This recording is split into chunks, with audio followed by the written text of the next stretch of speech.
हरे कृष्णा, राधे राधे। दोस्तों, आज के इस वीडियो में हम देखेंगे सर्दियों में किस तरह से गोपाल जी की जो मालिश है वो हम कर सकते हैं।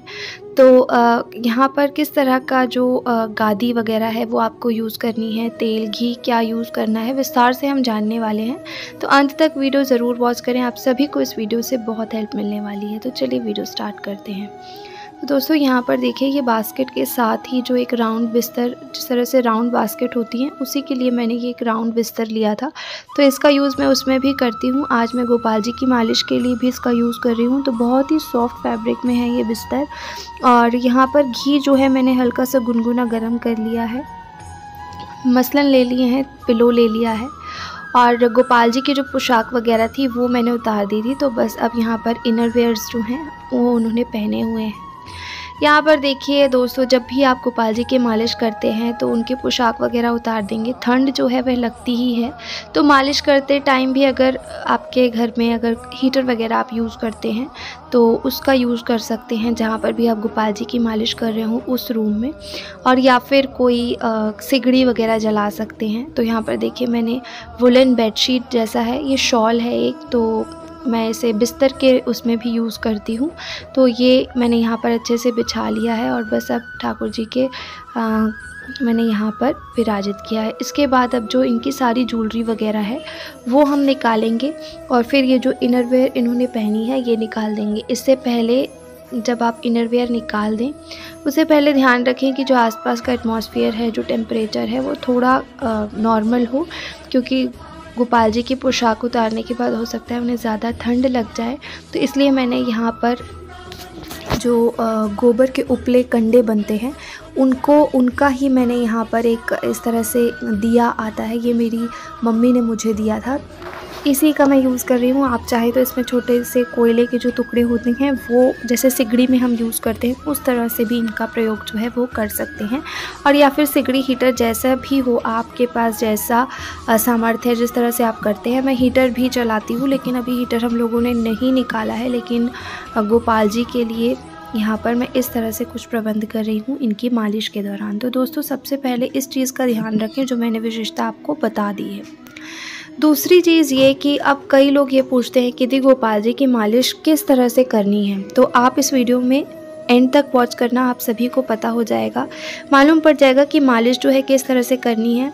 एक जो क्वेश्चन आता है वो ये भी है कि गोपाल जी की मालिश किस तेल से करनी चाहिए। तो देखिए, मैं गोपाल जी की मालिश यहाँ पर गुनगुने जो घी है वो मैंने लिया है। तो देसी घी आप यूज़ कर सकते हैं, नहीं तो कई लोग तिल का तेल या बादाम का तेल, बेबी ऑयल वगैरह भी यूज़ करते हैं। तो वो मैंने नहीं किया है, लेकिन अगर कुछ लोग यूज़ करते हैं उस तरह से तो वो भी आप कर सकते हैं। तिल का तेल भी ले सकते हैं, बादाम का तेल ले सकते हैं। तो दोस्तों, जब भी आप देसी घी वगैरह का यूज़ करते हैं उसे हल्का सा गुनगुना कर लें और फिर उसका प्रयोग करें। देखिए, मैंने गरम करके रख लिया था, हल्का गुनगुना किया था, लेकिन ठंड इतनी है कि ये जो है थोड़ा सा फिर से जमने लगा है। तो बस अब मैं इसे हल्का गुनगुना फिर से कर लूँगी। और जो ये मैंने सिगड़ी की तरह जलाया हुआ है ये, तो बस मैं इसी से थोड़ा यहाँ पर का जो टेम्परेचर है वो थोड़ा सा गर्म हो रहा है, तो मैं इसके पास ही मैंने ये जो घी की कटोरी थी वो रख दी थी। तो मालिश आप शुरुआत करिए ठाकुर जी के फेस से, उनके सर पर हल्का हल्का इस तरह से आप मालिश कीजिए। दोस्तों, अगर आपके पास टाइम नहीं है तो हड़बड़ी में मालिश ना करें। वैसे भी जब आप इनकी ये सेवा करेंगे तो हल्के हल्के हाथों से करना है और ज़्यादा टाइम नहीं लगता है, 10 से 15 मिनट। यदि आपके गोपाल जी बहुत छोटे हैं तो फिर भी यदि आप सेवा देना चाहते हैं, 10-15 मिनट में आराम से आप इनकी अच्छे से मालिश जो है वह कर सकते हैं।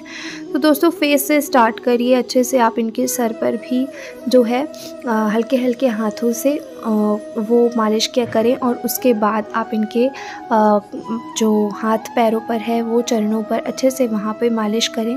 छाती में भी जो हल्का गुनगुना गरम आपने घी लिया है तो वो ज़रूर से लगाएं, इससे गर्माहट जो है वह बनी रहती है। और ठाकुर जी के जो पैरों के तलवे हैं उन पर भी आप जो हल्का घी आपने रखा है, गुनगुना घी, वो भी ज़रूर से लगाएं। जो भी आप मालिश के लिए प्रयोग कर रहे हैं, तेल घी, उस तरह से जो भी आपने चयन किया है वो यूज़ करें।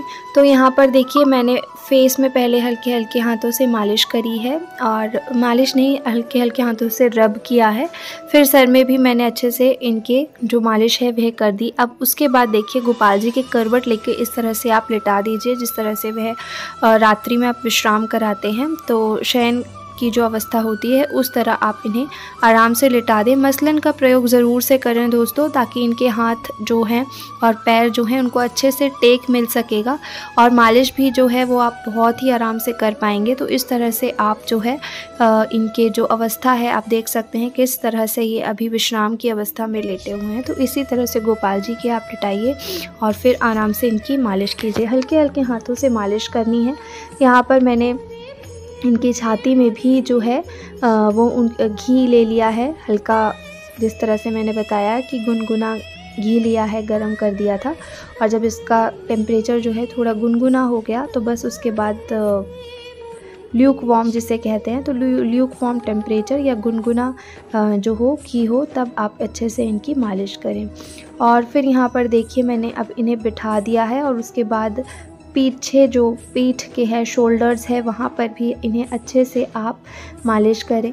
और बस यही तरह से इसी तरह से आपको रिपीट करना है। पहले फेस पे, सर पे, छाती पे, हाथ पैरों पे, फिर बैक में आपको अच्छे से गोपाल जी के मालिश करनी है। पैरों के जो तलवे हैं उस पर भी आप घी ज़रूर से लगाएं। देखिए दोस्तों पूरी यहाँ पर वीडियो जो है 15 मिनट की वो मैंने नहीं शूट की, क्योंकि बहुत लंबी वीडियो हो जाती है। तो थोड़ी थोड़ी बीच में एडिटिंग भी करी है मैंने, बिल्कुल प्रेशर नहीं लगाया है हाथों में, और हल्के हाथों से मैंने यहाँ पर इनकी मालिश की है। तो अलग अलग मुद्रा जो हैं इनके आप इस तरह से इन्हें आराम से विश्राम अवस्था में लेटाइए। मसलन या तकिए का प्रयोग ज़रूर से करें, नहीं है तो आप एक कॉटन ले सकते हैं, उस पर जो रुमाल है वो लपेट लीजिए और वो लगाकर आप जो है मालिश आराम से कर सकते हैं। तो ये छोटी छोटी टिप्स है दोस्तों। ये सेवा आप भी ज़रूर सर्दियों में गोपाल जी के देते होंगे। अगर नहीं देते हैं तो 10 से 15 मिनट का समय आप पूरे दिन में निकाल ही सकते हैं गोपाल जी के लिए। तो ज़रूर से इनके लिए थोड़ा बहुत समय निकालें और इस सर्दियों में ये सेवा गोपाल जी को दें। साथ ही दोस्तों कई लोग पूछते हैं कि कब हम लड्डू गोपाल जी के मालिश करते हैं या कर सकते हैं। तो कई लोग जो हैं वह यदि आप सुबह का जो स्नान है थोड़ा लेट कराते हैं, धूप निकलने के बाद कराते हैं, तो फिर आप पहले मालिश करके फिर स्नान करा सकते हैं। नहीं तो आप रात्रि में भी जो गोपाल जी के शयन के पहले है उस तरह से भी आप जो है मालिश करा सकते हैं। तो मेरे पास जैसा टाइम होता है उस अकॉर्डिंग मैं करती हूँ। यदि सुबह में तो कभी पॉसिबल नहीं हो पाता, लेकिन ज़रूरी नहीं है मालिश के बाद मैं स्नान ही कराऊँ। तो दोपहर में भी कभी धूप वगैरह निकली है तो इस तरह से हम बच्चों को बाहर बिठाते हैं धूप में, और उसी तरह से मैं गोपाल जी के भी बिठाकर मालिश कर देती हूँ साथ ही। या फिर रात्रि में इनके हाथ पैर अगर मालिश कभी नहीं कर पाती तो पैर के जो तलवे हैं उस पर जब आप शयन कराते हैं तो उस पर हल्का सा घी या तेल जो भी आप ले रहे हैं उससे मालिश कर सकते हैं।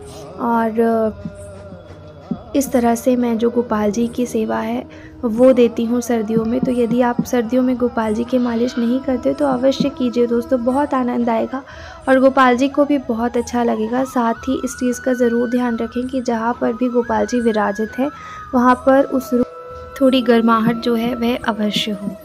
तो गोपाल जी की मालिश जो है वो हो चुकी है दोस्तों, और देखिए ये है मेरे गोपाल जी। और बस अब इनके जो इनर वेयर्स है वो मैंने पहना दिए थे और उसके बाद अब मैं गोपाल जी को शयन कराऊंगी। मिलते हैं दोस्तों नेक्स्ट वीडियो में। हरे कृष्णा, बाय बाय।